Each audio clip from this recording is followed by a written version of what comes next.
Vanessa, tu peux commencer. Oui, toute l'équipe de Jazz Café est très heureuse de vous retrouver aujourd'hui et nous recevons un jeune groupe de musiciens. Oui, entre autres, à l'occasion, Pierre Tanguay aux percussions et Marc Villemur à la guitare. Qui font partie du groupe Icarus. Icarus. Bonjour. Bonjour. Oui, oui. Vous êtes un petit comité Oui, pour l'instant, mais vous nous parlerez des autres, bien sûr, après. peut-être. On est des représentants du groupe. Voilà, vous êtes les représentants du groupe Icarus. Est-ce qu'on peut savoir, C'est un il est groupe composé jeune, de mais qui? important. Mhm. Alors, on voudrait connaître le nom de tous les musiciens qui composent ce groupe. Il y a Eric Longsworth, qui est au violoncelle électrique. Il y a Stéphane Allard, qui est au violon électrique. Et Marc Villemur, et puis moi-même, Pierre Tanguay aux percussions. Mhm. Ah, d'accord.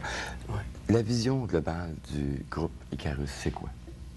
La vision musicale. Musical. Ça, c'est une grande question. Mhm. Bien, le groupe, comme c'est un groupe assez jeune dans l'esprit, avec une vision globale.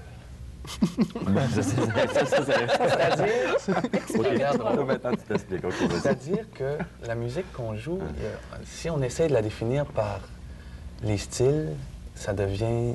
On joue toutes sortes de styles de musique. On peut passer d'une musique qui est... Il y en a qui ont appelé ça au début New Age.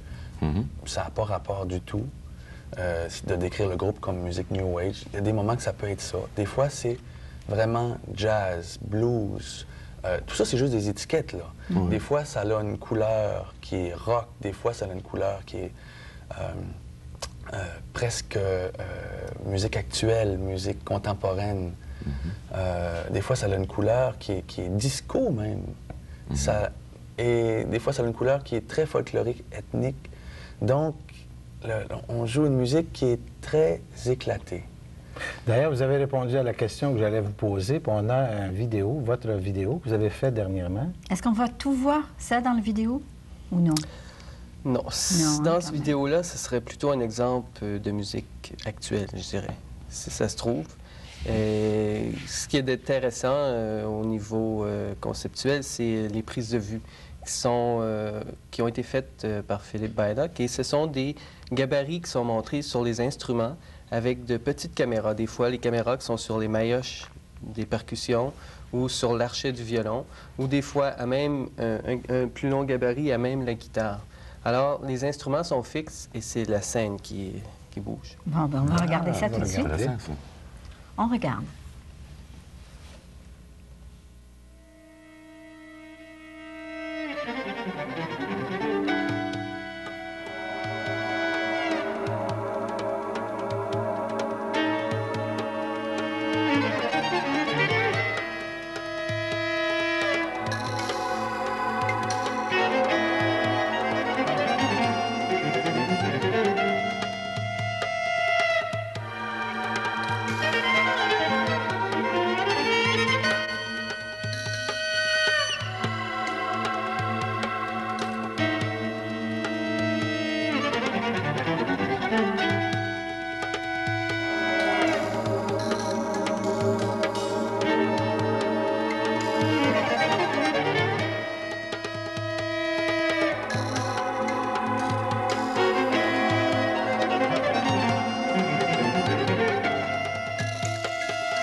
C'est très beau. Oui, c'était vraiment très original en tout cas. Bien, c'est une vidéo qu'on a grand plaisir à regarder plus d'une fois. On peut dire ça de façon certaine. Là, on découvre toujours des images. Il y a beaucoup d'informations dans ce 3 minutes-là. Alors, c'est intéressant à voir. J'ai le plaisir à le voir à nouveau. Surtout qu'on n'entendait pas de musique. Là. On voyait seulement que les images. On a su ce que c'était qu'un moniteur. Alors, c'est votre disque, c'est le compact que vous avez fait récemment, Icarus. Je ne sais pas si on peut le montrer, l'album, le compact. Et puis... Là aussi, vous avez choisi une bien belle image. Oui. Qu'est-ce que vous avez fait là? Merci, Pierre. C'est une amie, collègue, avec qui j'ai beaucoup travaillé pour les disques. C'est presque toujours elle qui fait les pochettes de disques. Elle a vraiment saisi la musique. Et puis, elle s'appelle Nathalie Jean. Très, très bonne pour les pochettes de disques. Pas juste pour ça, c'est une très bonne peintre. Cette vidéo-là a été réalisée en quelle année? L'an passé. On a fait ça au mois d'octobre, je pense. Hein? Mais, en mois de mai. Le temps passe si vite. Oui, mai 90. Il n'y a pas beaucoup de groupes de jazz à Montréal qui font des vidéos, là. Non, ça en soi, c'est un rare, problème, parce que pour la diffusion, comme évidemment la musique qui est collée aux images ne fit pas dans un décor disco ou pop, on a de la misère à le faire passer. Tant qu'il n'y aura pas peut-être 15-20 vidéos de jazz pour qu'il y ait vraiment une émission de vidéo jazz. C'est ça que je pense, parce que les disques ne se vendent pas, alors on dit ça prend une vidéo pour vendre le disque. Ouais, alors c'est un peu... C'est un cercle vicieux. À vrai dire, ça prend beaucoup de moyens pour arriver à un résultat très mince. Mais en tout cas, on en aura un quand le temps sera venu et peut-être qu'on pourra en faire un deuxième plus facilement parce que là, on a l'expérience d'un premier. Ça fait quand même longtemps que vous faites de la musique, là, de jazz, de new age, de la nouvelle musique. Je sais que Marc, vous venez des fois chez Bédot jouer avec nous. Vous faites du standard aussi. Oui, Vous avez une bonne formation. Je dirais que c'est ce que j'ai, à vrai dire, en premier lieu, travaillé le plus. Je suis allé au Berklee School of Music, l'équivalent d'une session. Oui, j'ai travaillé l'aspect de l'improvisation par le biais des chansons américaines. C'était ce que j'aimais faire. Quand je suis arrivé à Montréal, il y a eu comme une période de transition où je me suis aperçu qu'il y avait deux mondes. Il y avait un monde anglophone et un monde francophone. Et j'ai eu de la misère à jouer des standards. Alors, j'ai mis ça de côté. Je recommence un peu à en faire, peut-être. Mais entre-temps, j'ai rencontré Pierre, avec qui je faisais de la musique depuis déjà 20 ans. On a commencé ensemble. Ça fait 20 ans qu'on joue ensemble. Ça fait 20 ans déjà. C'est un groupe régulier. Vous avez joué On a bébé. commencé ensemble, on avait 13-14 ans, au collège. Oui, on faisait... Et puis, on n'a jamais arrêté. Mais toi, Pierre, tu fais de l'animation aussi. À part de jouer la batterie, tu fais autre chose? On fait tout ça. Il faut faire toutes sortes de choses hein, comme musicien aujourd'hui, surtout dans la musique improvisée, dans le jazz. On fait même de la télévision. On fait même de la télévision. Si on fait ça pour l'argent. Ouais, ben oui, surtout ici. Je suis content de vous l'entendre dire. Mais non, mais c'est vrai que je fais toutes sortes de choses. J'enseigne, j'accompagne des classes de danse. Oui. Je fais beaucoup de musique pour des chorégraphes. Je fais beaucoup de musique pour le théâtre aussi. Et je joue beaucoup de musique. Je joue avec plusieurs groupes, toutes sortes de musique, toutes sortes de styles. Le style m'importe peu et j'avais commencé un peu à en parler tantôt. C'est plutôt les gens avec qui je vais jouer ces musiques-là qui est important. Oui. Si l'entente est là, je pense qu'on peut jouer n'importe quel style. C'est un fait. Le style, c'est un vêtement. D'ailleurs, tu as une très belle chemise, Pierre. Elle est belle, oui. Très, très belle chemise. C'est peut-être Et toi aussi, tu enseignes, je pense, hein? Oui, j'enseigne la guitare dans différentes écoles à Montréal. Ça fait longtemps que j'enseigne. J'ai commencé à enseigner très, très jeune et j'ai toujours pensé pouvoir laisser l'enseignement, mais quand tu décides de faire de la musique improvisée, tu payes pour en quelque part, il faut que tu gagnes ta vie autrement. Alors, je m'excuse, lorsque tu enseignes de la musique classique dans les écoles de la Ville de Montréal? La plupart du temps, sauf une école où c'est des guitaristes pop-rock, country, western, tout ce qui arrive. C'est privé, mais oui, c'est ça. Mais j'enseigne au Marceline et dans une école à... Marceline, c'est Pierrefonds? Ouais, non, à Westmount. L'école Sainte-Marceline et à Verdun, où j'enseigne la guitare classique presque uniquement. J'essaie toujours de passer par la guitare classique pour l'enseignement. pas parce que je préfère ça, mais de toute façon, tu peux pas parler d'improvisation tant que tu contrôles pas ton instrument. Et contrôler son instrument, ça peut prendre au moins une dizaine d'années. Alors, il faut que tu passes par en quelque part. Alors, ça sert à rien de... Parce que plusieurs musiciens ont passé à travers, des musiciens de jazz ont passé à travers l'école technique de la musique classique. Mais c'est surtout l'aspect technique en musique classique. Oui, parce que ça n'a aucun rapport. Et puis, non, ça n'y a aucun rapport. Ce qui est intéressant pour moi là-dedans, puis ce qui a été intéressant, ça a été d'apprendre l'instrument. Et une certaine musicalité, mais qui n'a aucun rapport quand tu arrives pour faire de la musique improvisée. Si ce n'est que tu peux te servir peut-être de dynamique. Mais quand même, c'est un autre langage, là, tout à fait. Alors, si vous êtes tant occupé, comment arrivez-vous à trouver du temps pour vos futurs projets, pour Icarus, je veux dire? Bien, on trouve de l'énergie pour les choses qui nous intéressent. On trouve toujours de l'énergie. Ça, il n'y a aucun problème. Et être occupé, tous les projets se nourrissent entre eux. Tu fais quelque chose, en autant que tu fais les choses que tu aimes. Oui, d'accord. Toutes les choses, que tu fasses une musique de théâtre, que tu enseignes la guitare classique, que tu sois animateur au bowling, n'importe quoi. Si tu aimes ça, c'est toutes des choses. Finalement, c'est les relations humaines qu'on transmet. C'est la vie qu'on transmet dans la musique. Ça a de l'air parti de dire ça, mais c'est la vie. Et puis, peu importe, en autant que tu vis intensément et que tu vis en accord avec ce que tu crois, eh bien, je pense que tu apprends tous les jours et ça aide la musique. C'est sûr qu'il y a toujours 24 heures dans une journée, par exemple. Ça, il faut s'arranger avec ça. Icarus vous prend quand même beaucoup de temps. Il y a des projets précis, il y a des albums, je suppose, que vous allez préparer. Oui. Donc ça demande quand même beaucoup de votre temps. Disons que je pense que la plus grosse difficulté, c'est la même chose avec chaque groupe. Disons qu'Icarus existe depuis 3 ans maintenant, depuis le fameux concours qui nous a fait connaître, où on joue ensemble depuis 2 mois à ce moment-là, puis on a été comme... pris à notre propre jeu. On n'avait pas vraiment d'affaires là, peut-être aussi vite, ou peut-être qu'on avait plein d'affaires là, on ne sait pas, mais à vrai dire, aujourd'hui, on serait passablement plus... Est-ce que c'était le Festival Alcan, ça? Oui. OK, d'accord.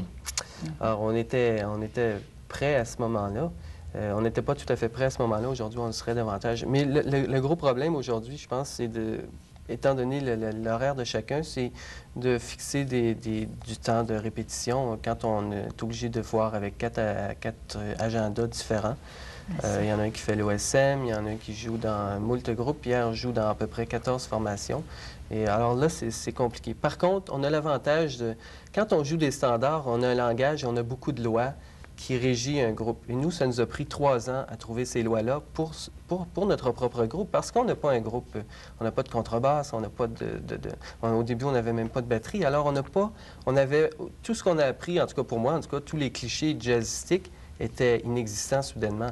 Alors, aujourd'hui, le 3 ans commence à porter ses fruits parce qu'on commence à avoir notre propre langage.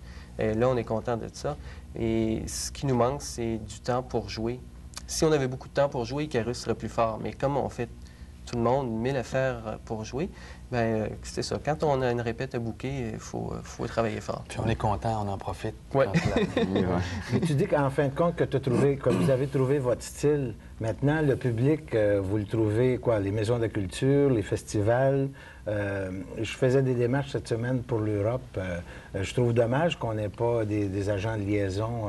On est presque obligé d'en parler souvent, on se répète, mais on trouve dommage qu'il n'y ait pas d'agents de liaison avec le reste du Canada et l'Europe, par exemple, pour aller jouer cet été. On a une 15-20 groupes ici qui sont prêts dans le moment pour faire des tournées, puis on est là ici à faire 1 ou 2 ou 3 festivals durant l'été. Oui, c'est un gros problème. Ça, je ne sais pas par quel moyen on peut régler ça. Peut-être que le marché n'est pas assez intéressant pour que des gens s'en occupent eux-mêmes.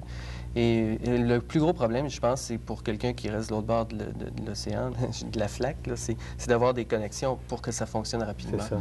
Parce que sans ça, ça se perd et c'est le jeu du téléphone, puis on n'en sort plus. Vous avez remarqué que la culture en général est difficile. Je lisais, pour ceux qui seraient intéressés, en passant dans Force, ça s'appelait le numéro 92, le numéro de cet hiver, ça s'appelait La culture au Québec. Ils ont dédié la culture, le théâtre, la peinture. Alors, pour ceux qui sont intéressés, c'est assez intéressant de voir les possibilités, les difficultés, c'est-à-dire qu'on a dans le moment au niveau de la diffusion de la culture au Québec. Dans la chaîne entre la musique ou le produit culturel, peu importe, et puis le public, c'est vraiment les agents de liaison qui est le maillon le plus faible. Parce qu'autrefois, on n'avait même pas de producteur de disques. Il n'y avait pas beaucoup d'émissions de jazz non plus. Il n'y avait même pas d'émissions de télévision sur le jazz. Il n'y en a toujours pas, à part celle-là. À part celle-ci, mais ça en fait Il y en a une. toujours. Et il s'agit qu'il y en ait une autre, et puis après ça, c'est comme ça. Et ça commence, et les agents, la promotion, c'est ça qu'il y a de plus... c'est le maillon le plus faible. Et puis, mais il y a de la... je pense qu'il y en a de l'ouvrage pour des gens comme ça. Il faut donc Parce trouver que les gens qui y croient. il y au en jazz. a plusieurs groupes. C'est ça. Il faut trouver les gens qui y croient. à Des cette gens qui, musique-là. c'est ça, qui croient à cette musique-là, puis qui n'ont pas peur de... Ça prend des gens qui ont l'esprit pionnier. Des gens qui n'ont pas peur de se relever les bras, puis qui vont labourer, parce que la route n'est pas tracée. Non. Il faut la tracer, mais je trouve ça très optimiste parce que tout est à faire. Ici, Alors, il s'agit de le faire. Ouais, Il y a des c'est endroits vrai. où c'est qu'il n'y a plus rien à faire, ou très peu, il n'y a plus de place. En Europe, il n'y a plus de place pour des bookers, pour des agents, pour des maisons de production, des maisons de distribution. Il y en a C'est trop. déjà plein. Ici, il y a de la place pour tous ces Bien gens-là. sûr, mais oui. Mais par contre, le bassin de population est plus grand là-bas qu'ici. Ça, c'est un problème. T'as David Raison de Sanborn. plus pour importer le produit, pour exporter le produit. Oui, ça, vas-y. Bon, d'accord. C'est ça. Parfait. Mais t'as David Sanborn qui fait une émission, un poste de télévision, donc il passe très tard le soir, style à peu près, où que personne l'écoute, le code d'écoute est très faible, là. Mais qui fait une émission, mais tu peux avoir Miles qui va être là, mais tout de suite après, tu vas avoir un band carrément punk New Wave, là. New Wave carrément free for all. D'une part, après ça, tu vas avoir un band de blues, mais tu vas avoir Miles qui va être là dans ce décor-là. Ah, mais on est loin d'avoir Mais on est loin d'avoir une des émission groupes purement. qu'on pourrait produire à la télévision ici. On n'en veut pas carrément. Alors, on peut pas. Si on a une vingtaine de groupes qu'on voudrait produire à la télévision, on dit bon, on a déjà des groupes qui sont là, puis on paye déjà des musiciens. Sauf que le lendemain, on voit une troupe de danseurs ou de danseuses ou un groupe de musique rock. Alors, le jazz est encore difficile sur le plan des codes d'écoute, je pense. Oui, c'est une musique qui... c'est sûr, d'ailleurs, on est peut-être un exemple à quelque part. Par le vidéo, on s'est fait souvent dire « Ah oui, mais la vidéo est bien le fun, mais la musique est difficilement accessible. » C'est un fait. Parce que les gens sont habitués à un style de C'est musique ça. très enveloppant, C'est ça une musique enveloppante. C'est ça qui est le problème, d'ailleurs. Oui, c'est ça. C'est ça, C'est le quand gros on du parle de problème. culture en général, c'est pour là nous- que ça devient plus difficile. Moi, si Mais j'écoute c'est juste une question de diffusion, parce que les gens qui, je pense, on parlait de salles, on a fait quelques maisons de la culture dernièrement, et on a joué notre musique. Et surtout les deux derniers concerts, je croirais que ça a été merveilleux. Je veux dire, on fait notre musique du début à la fin, puis on a Monsieur Tout-le-Monde qui est là. Et puis, vraiment, les gens restent jusqu'à la fin et aiment énormément. C'est parce on les tente pas assez. Je veux dire, on les sollicite pas. On les sollicite avec des bonbons toffee, alors qu'on garde le chocolat belge. Qu'est-ce que vous avez pour cet été comme projet? Là, Bouge pas, je prends des notes. cet été, il nous reste peu de temps, je Oui, pense. je pense qu'il doit rester 3 Il minutes faudrait à peu parler du projet de C'est ça. la Maison de la Culture. Vas-y, Pierre. Avant cet été, on a d'abord, on va jouer au Central, au Café Central, au mois de début mai. Oui. Les dates exactes? 2, 3, 4. 2, 3, 4 mai Ça au va être Café nouveau pour Central. le Café Central, parce que c'est pas tout à Oui. fait ce qui s'y joue d'habitude. Non. Mais on a joué là assez souvent quand même, depuis les débuts. Puis ça a toujours été un plaisir de jouer là. Et ensuite de ça, la semaine d'après, le 12 mai, on enregistre un deuxième disque en public à la Maison de la Culture, Mercier. Ah, merveilleux. Alors, c'est et puis le public est invité. Alors, tout le monde qui sont intéressés, bienvenue. On sera tous là. C'est important sûrement. d'avoir du monde parce que cette musique-là, comme on disait tantôt, c'est un échange avec le public. L'adresse, c'est 8105 rue Hochelaga. Oui. Et les concerts sont à 20h et 22h dimanche le 5. 2 concerts, Le 12 mai, pardon. le 12 mai. Vous allez nous donner un petit aperçu? On je va pense vous que c'est le annoncer temps. régulièrement. Les radios communautaires sont là, heureusement, pour Oui, parler de vous. encore une fois. Alors, certainement que Radio Centre-Ville, on va parler de vous. Oui. Pour bien... Donc, bien Non, mais c'est On va important d'avoir du demander, monde. Surtout oui, cette bien salle, elle est sûr. tellement grande. Oui, Et ça va vous permettre un enregistrement beaucoup plus intense, beaucoup plus vrai, si les gens sont là présents. Oui, on Celui de espère. Bernard avait été enregistré de cette manière-là, puis il avait Oui. été À Frontenac. Frontenac, très bien c'est fait. vrai. Ah oui, très, très, très bien. Ça avait été bien agréable. Ça donne une énergie. Hein, C'est C'est ça. ça. le C'est public important. donne une belle énergie. Mais oui.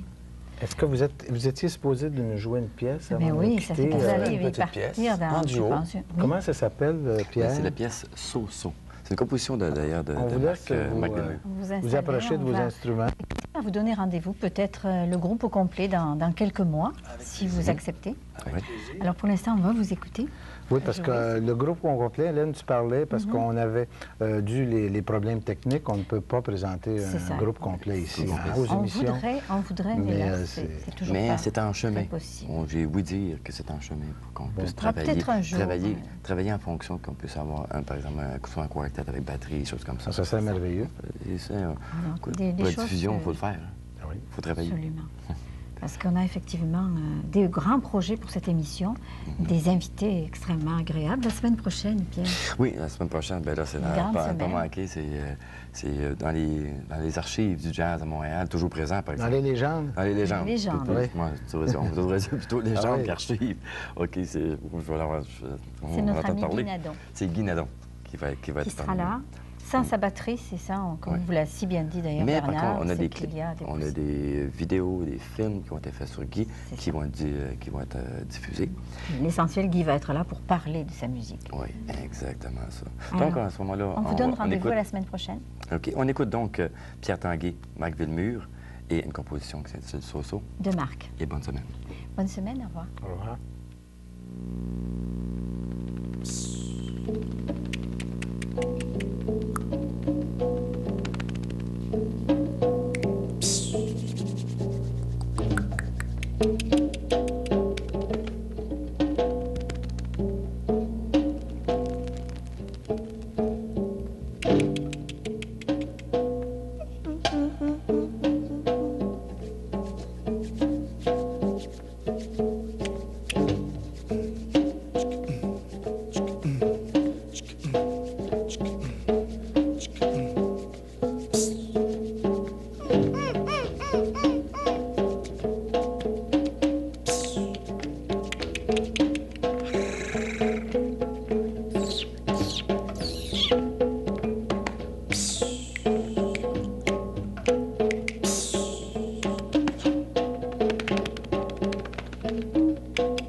Thank you.